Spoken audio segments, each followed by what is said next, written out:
Today's topic for discussion is development of the female reproductive system, and this is Dr. Yusuf signing from Al University. The specific objectives for today's topic are one is describe the development of the female reproductive system and list its anomalies. The second is list the derivatives and remnants of the mesonephric as well as the paramesonephric ducts in both the male and the female.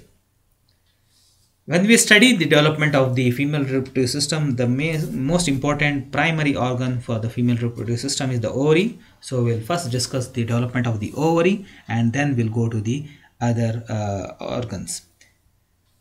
As you know, the sex of the fetus will be determined at the time of fertilization itself. As you know, the sperm carrying the Y chromosome, if it fertilizes the egg, then it will be a male child. If the sperm carrying the X chromosome, if fertilize the egg, then it will be a female child. Okay, so this is determined at the time of fertilization itself. But it will be much more late for the characteristic features, especially the morphological changes to appear, and they appear at the age actually at the 7th week of gestation. Okay, and this is because of a very important gene which is present in the Y chromosome. This is called as the testis determining gene, or it is also called as testis determining factor, and this is called as SRY, that is sex determining region on the Y chromosome, and it usually appears on the short arm at the 11th position, at the level of 11th position. So that's why it is called as YP11. Y stands for Y chromosome, P for the short arm, because the long arm is called as Q arm, and at the position of 11. Okay, so this factor, if it is present, then it will be a male child, and if not, it will be a female child. And if you see the development of the ovary, initially, even though the ovary is much more small, just 3 centimeters in length, 2 centimeters in breadth, and the thickness is almost 1 centimeter in case of adult, but this will be much more larger in case of the fetus, and it will be in the form of a long solid ridge, and this is called as the genital ridge, or it is also called as the gonadal ridge. So this is how it appears. And if you take a section at this level, this is how it looks like. Okay, so here is the genital ridge and here is the dorsal mesentery. Okay, so we'll be using these pictures, either this picture or the cross section at this level, and you should be able to identify the structures. Okay, so if these gonads have to develop, there should be migration of the very important cells. These are called as the germ cells, and these germ cells will appear in the genital ridge at the 6th week of gestation. Actually, these germ cells are formed at the epiblast. As you know, if you have studied the development of the embryo in the 1st week and 2nd week of development, you know that on the top we have the epiblast and then we have the hypoblast. From the epiblast, we know that it will develop into the ectoderm. So these cells, primordial germ cells, will also appear from the epiblast, and now they start migrating and they appear near the hindgut. This is the hindgut, as you know, the part of the gut which is below the yolk sac, that will be called as the hindgut, and which is proxima, that will be called as the foregut after the curving of the embryo, and the middle part which is in contact with the yolk sac, that will be called as the midgut, which will form the midgut. So here the primordial germ cells near the hindgut will slowly start migrating towards the allantois. You can see here this is the allantois, and these cells start migrating at the 3rd week of gestation, and then they migrate towards the dorsal mesentery. As you know, there are 2 types of mesentery: the peritoneal fold, which is in front of the gut, that will be called as ventral, and the peritoneal fold which is behind, that will be called as the dorsal mesentery. Usually there will be only dorsal mesentery, except in the upper part of the GIT, especially near the stomach and the duodenum, where we have the ventral mesentery, and in that ventral mesentery we can see the appearance of the the liver. Okay, if not in all the parts, it will be dorsal mesentery. So these cells now they start migrating towards the allantois, and from there into the dorsal mesentery, and then they start after passing through the dorsal mesentery, they migrate to the genital ridge. Okay, so they reach the primitive gonads at the 5th week of gestation, and they actually invade the genital ridge at the 6th week of intrauterine life. Okay, and if these cells, you should remember that if these germ cells don't migrate to the genital ridge, then there will be no development of the gonad. So for the development of gonad, the migration of the germ cells from the epiblast to the genital ridge is very important. Okay, so if they migrate, the germ cells migrate, only then there will be development of the gonads. If not, there will be failure of development of the gonads. And if you take a section at this level, if, as I said, I showed before, you take a section at this level, then this is the picture you can see. Okay, so you can see this is the dorsal mesentery, and these cells, these are the primordial germ cells migrating, and this is the genital ridge. Now there will be something before the migration of this primordial germ cell. At the time of, you can say, at the time of migration of these primordial germ cells, there will be some changes which are taking place within the genital ridge. What are those changes? They start the surface epithelium of this genital ridge starts proliferating as well as penetrating the underlying mesenchyme, and they start forming chains or cords from the surface epithelium, and these are called as the primitive sex cords. So these are primitive sex cords because they appear very early. Okay, so these are the primitive sex cords which are formed by the proliferating epithelium from the genital ridge. Okay, now they start dissociating. Okay, before that, if you see, still this gonad has still not been identified whether it is developing into a male gonad or the female gonad, or testis or the ovary. So this is called as the indifferent gonad because still you cannot identify whether it is the male gonad or the female gonad. Now these primitive sex cords which are formed, now they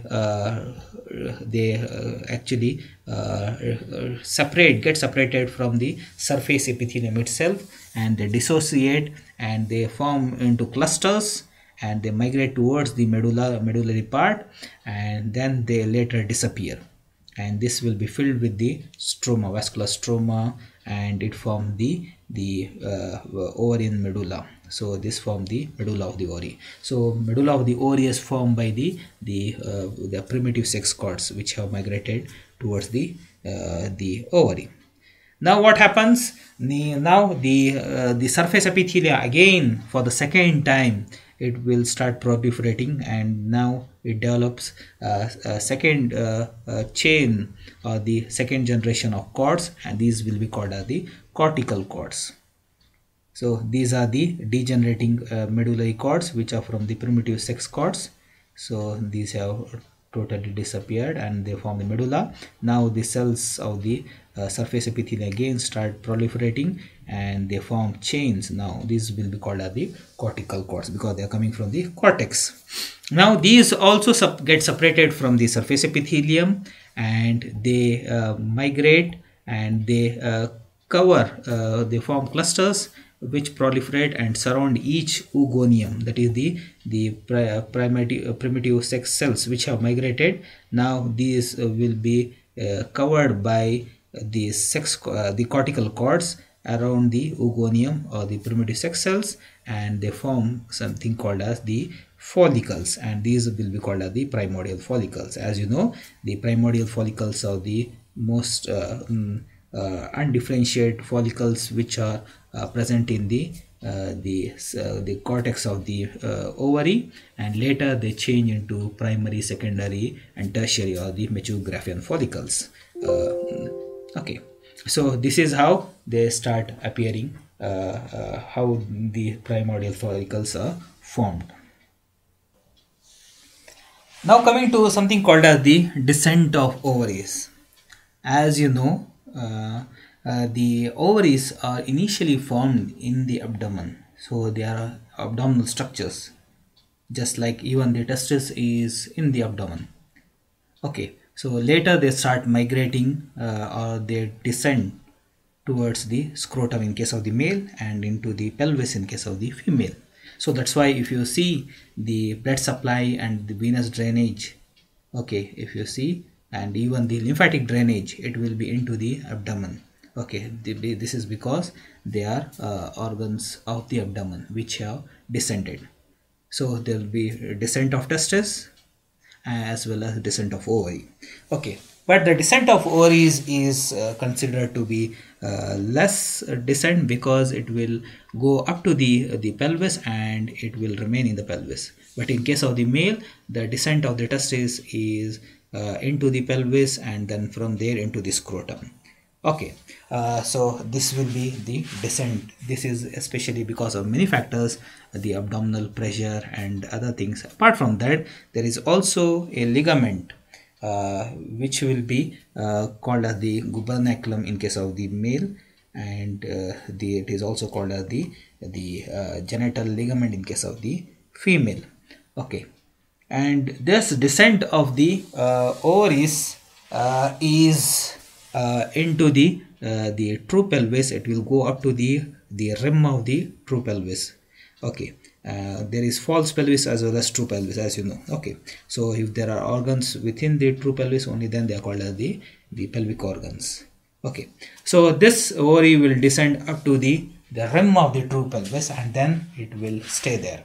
Okay, but in case of the male, it will descend into the pelvis and from there into the scrotum through the superficial inguinal ring, then passes through the inguinal canal, and it passes through the deep inguinal ring, then into the inguinal canal, and from there into the superficial inguinal ring, and then it descends into the scrotum. That is the whole process that you will study separately. Okay, here you should know that the ovaries are initially in the abdomen and then they descend into the pelvis.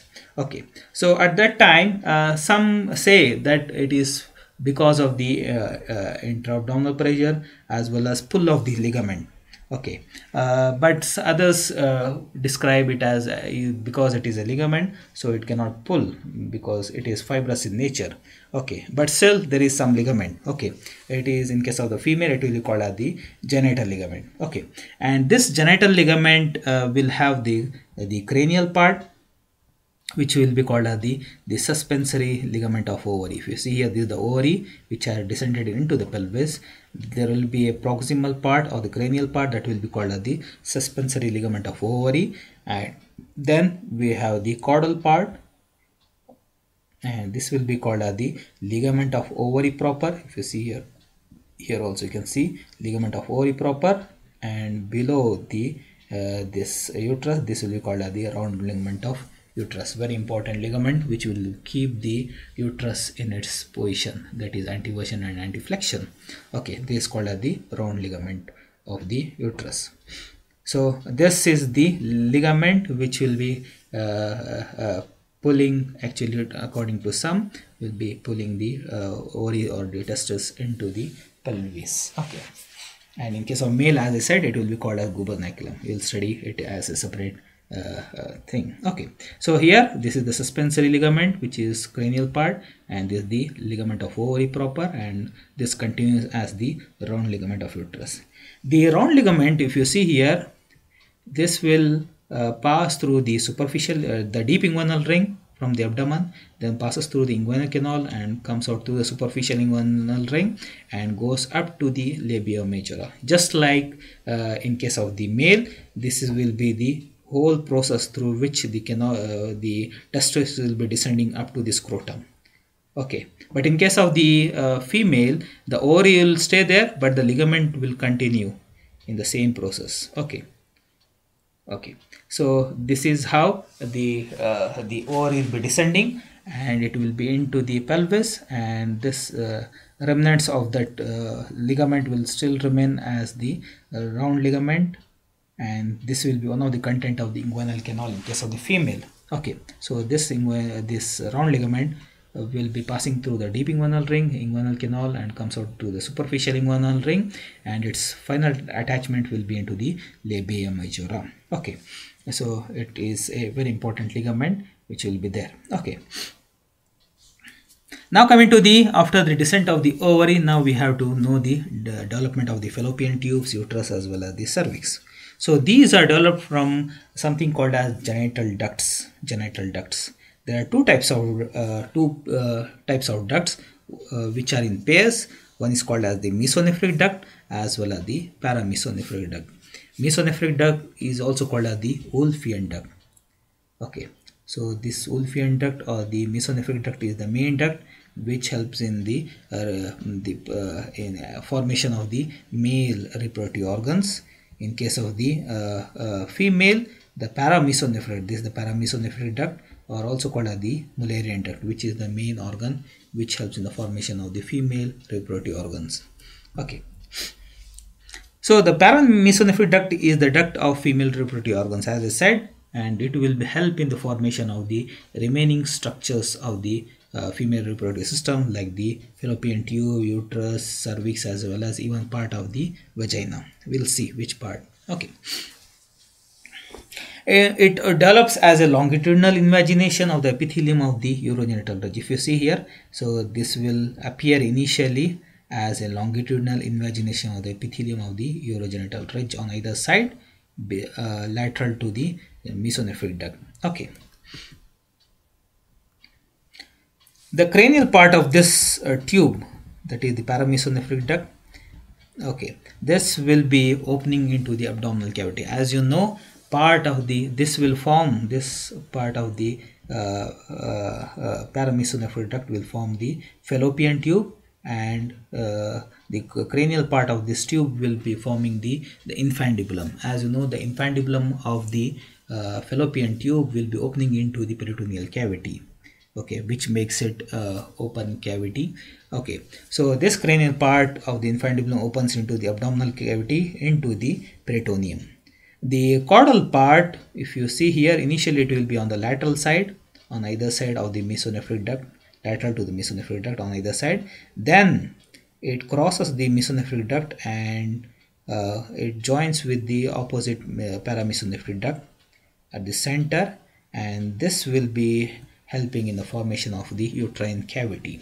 So this is just the cavity, the lining epithelium as well as the cavity which is formed, okay, which form the uterine cavity, and the surrounding connective tissue, that is the mesenchymal cells, will form the myometrium. Okay. The distal part of this uterine cavity will come in contact with a sinus here. This is called the urogenital sinus. This is called the urogenital sinus. The uterine cavity will come in contact with the urogenital sinus, and with the formation of a tubercle here. This is called the paramesonephric tubercle. Paramesonephric tubercle. Okay. So this will be the structure which will be separating the urogenital sinus from the uterine cavity. Okay. So the cranial part of this will form the uterine tubes, as we already seen. So if you see here, this is both the mesonephric duct as well as the paramesonephric duct, that is the Wolffian duct and the Mullerian duct.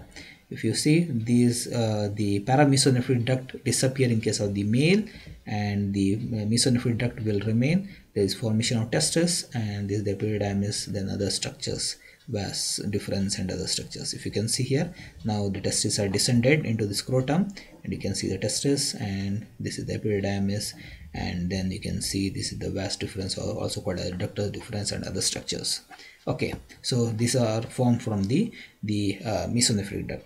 But in case of the female, the mesonephric duct disappears and the paramesonephric duct will remain. And if you can see here, the proximal part or the cranial part will form the fallopian tubes, or the four parts of the fallopian tube. Then they cross and join in the midline from both the sides, and then they form the uterine cavity.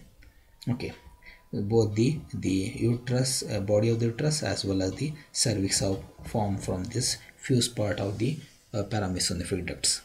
Okay, and as I said, this fusing of the two ducts will only help in the formation of the uterine cavity as well as the lining epithelium. Okay, that is the endometrium.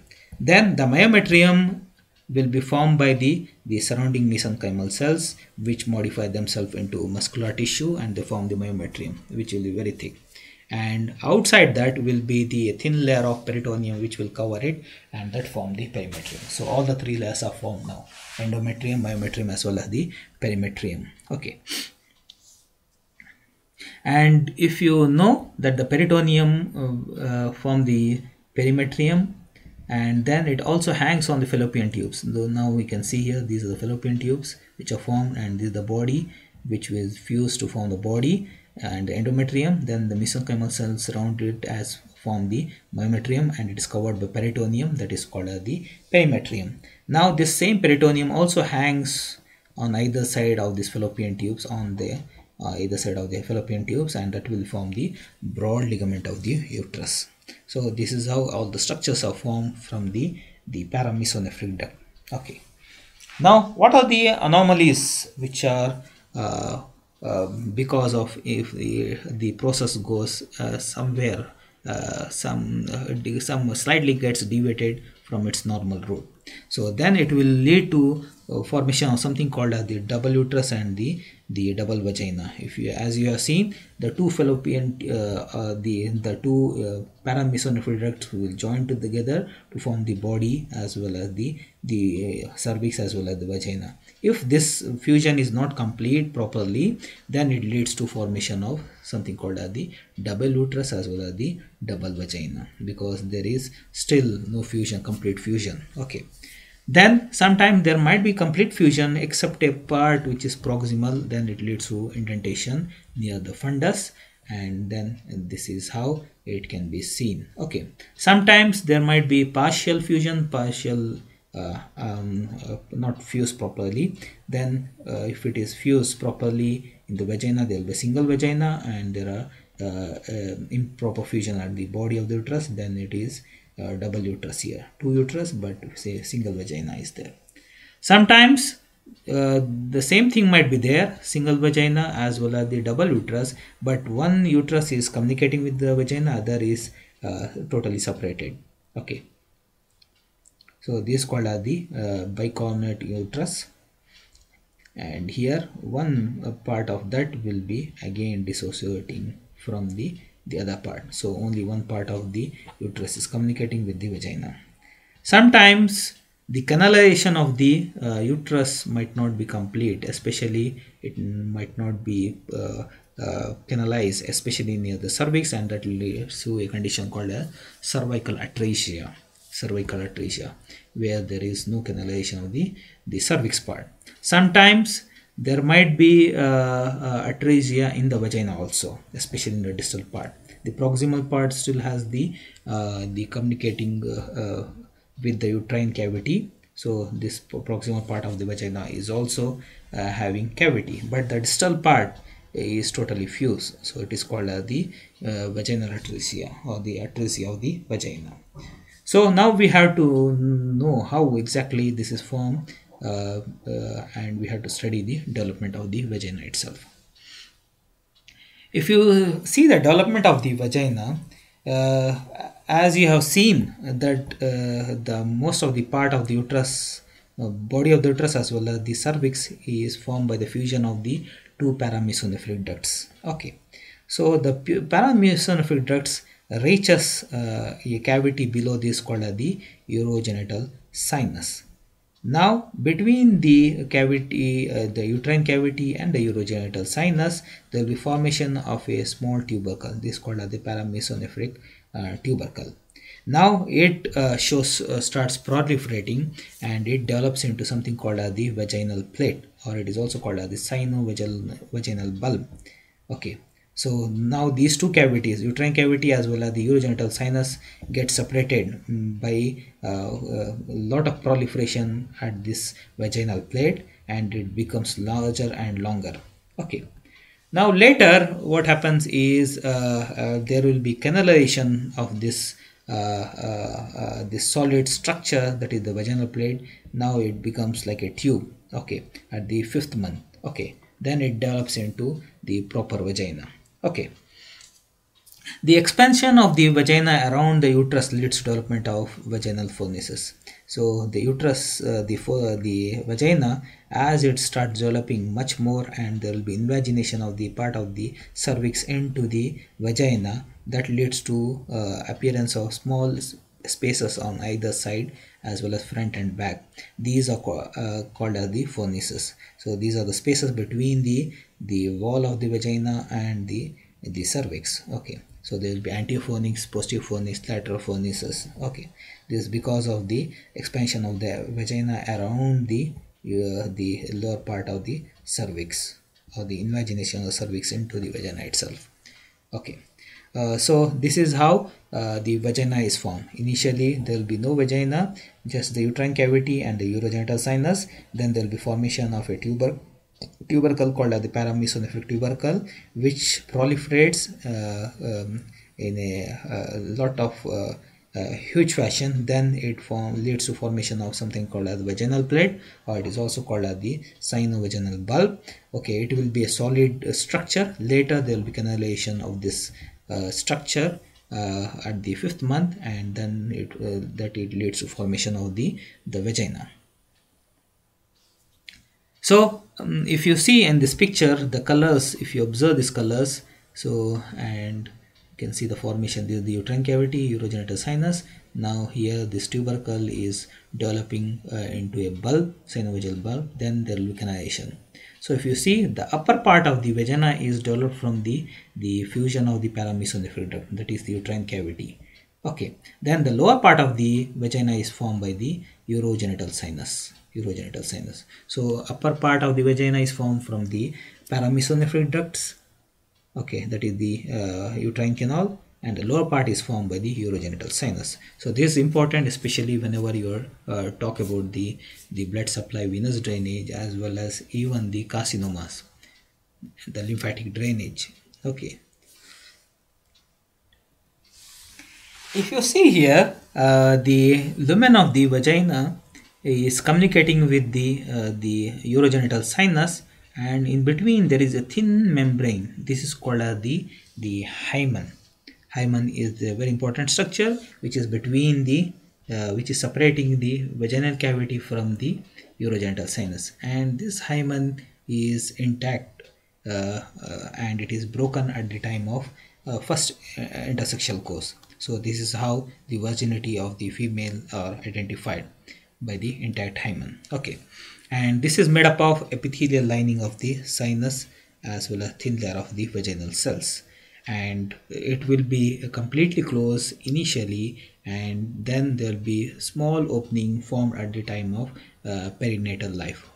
Okay, so actually it initially to be closed, then there will be formation of small opening in the perinatal life, and then it becomes much more larger. Okay, so this is about the hymen.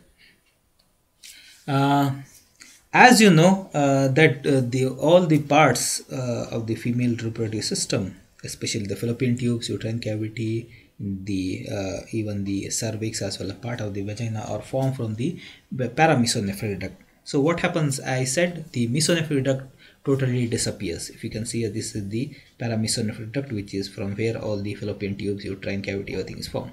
This is the mesonephric duct. As I said, it will totally disappear, but small remnants of this disappeared mesonephric duct we can be still seen as some structures within the broad ligament of uterus, that is called the epiphoron as well as the paraphoron.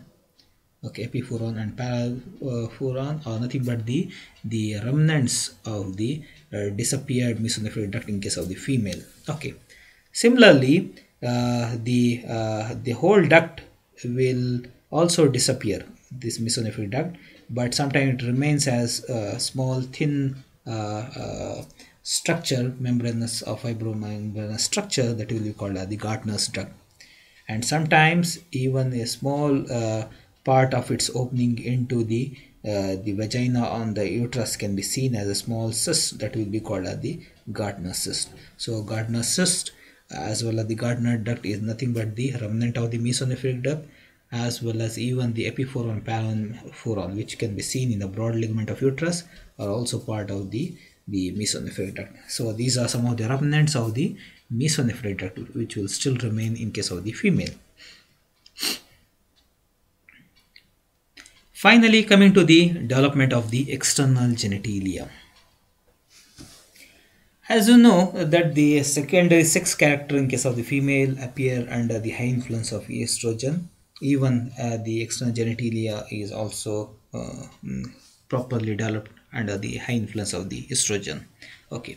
At third week, the mesenchymal cells which are coming from the primitive streak, as you know, primitive streak, if you have studied the development during the second week and third week, you know the primitive streak which appears in the midline of the epiblast will give rise to some mesenchymal cells, and these cells will migrate at the third week of the intrauterine life and towards the cloacal membrane, and they form a pair of elevated folds which are called as the cloacal folds. If you see this picture, this will be the small tubercles as well as the folds are formed here. These are the cloacal folds on either side. So here will be the cloacal fold, which are nothing but the mesenchymal cells which are migrated from the primitive streak. Okay, and these cloacal folds differentiate themselves. Okay, cranially they form something called as the genital tubercles.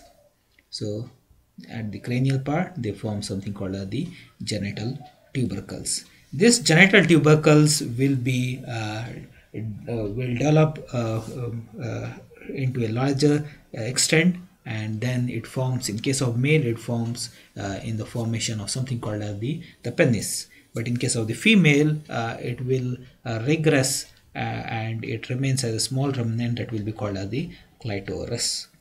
Okay, so this is how we can see here. This is the genital tubercle which is becoming clitoris. It degenerates and remains a small remnant. Okay, so it is nothing but the counterpart of the penis in case of the male. So that's why this clitoris is highly sensitive, just like that of the penis. Okay, so these are developed from the genital tubercle. Okay, the caudal part of this cloacal folds will divide into an anterior urethral fold and the posterior anal folds. If you see here, this is the caudal part of the cloacal folds which form the urethral folds on either side, and behind we have the anal folds.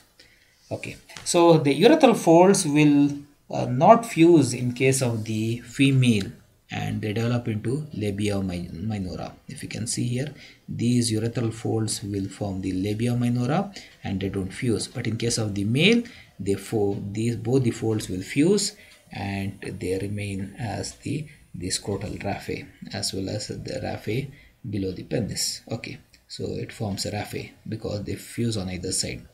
These are the cloacal folds, but in case of the female, they remain separate and then they form the labia minora.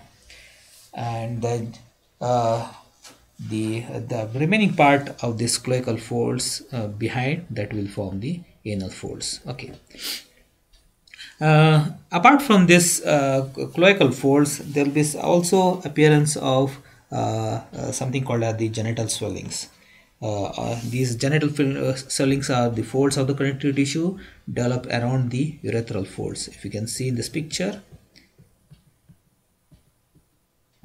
Okay, so these are the labioscrotal swellings, or they are also called as the genital swellings on either side of the cloacal folds. Okay, so these genital swellings will be developed into a scrotum in case of the male, and they form the labia majora in case of the female. If you can see here, these labioscrotal swellings or the genital swellings will form the scrotum in case of the male, but in case of the female, this will form the labia majora. If you can see here, so these are the two labia majora. This is the labia minora, which are formed from the cloacal folds, and these are the genital folds, which are genital swellings, which will form the labia majora in case of the female, but in case of the male, it will form the scrotum.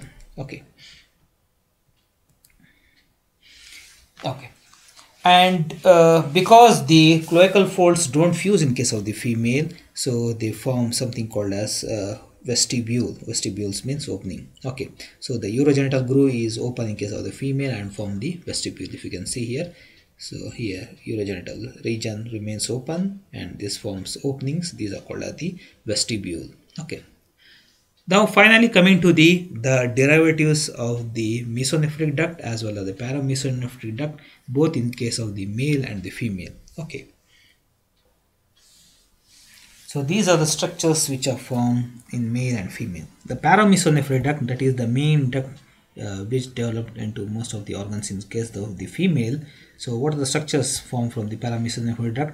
As you already seen, the uterine tubes, the uterus, as well as even the upper part of the vagina, as well as the cervix. Okay, all the structures are formed from the paramesonephric duct. But in case of the male, the paramesonephric duct totally disappears. Just like in case of the female, the mesonephric duct disappears. In case of the male, the paramesonephric duct will totally disappear, except its remnants will be there. Those are, one is the appendix of the testis as well as the utricle of the prostate. Okay, these two structures will be remain as the remnants in case of the male of the paramesonephric duct. Okay, so the main duct which will be forming the female reproductive organs will be paramesonephric duct, and it will form the uterine tube, uterus, cervix, as well as the upper vagina. Okay, the mesonephric duct disappears totally in case of the female, except it remnants, as we have seen already, the epiphoron, paraphoron, as well as the appendix of the ovary, as well as the Gardner's duct, as well as even the Gardner's cyst. All these are formed from the mesonephric duct, remnants of the mesonephric duct in case of the female. Epiphoron, paraphoron, appendix of the ovary, Gardner's duct, as well as the Gardner's cyst. But in case of the male, this mesonephric duct is the main duct which will form the most of the reproductive organs, like the appendix of the epididymis, the epididymis itself, the ductus deferens, also called as the vas deferens, then the ejaculatory duct, seminal vesicles. All these are formed by the mesonephric duct in case of the male.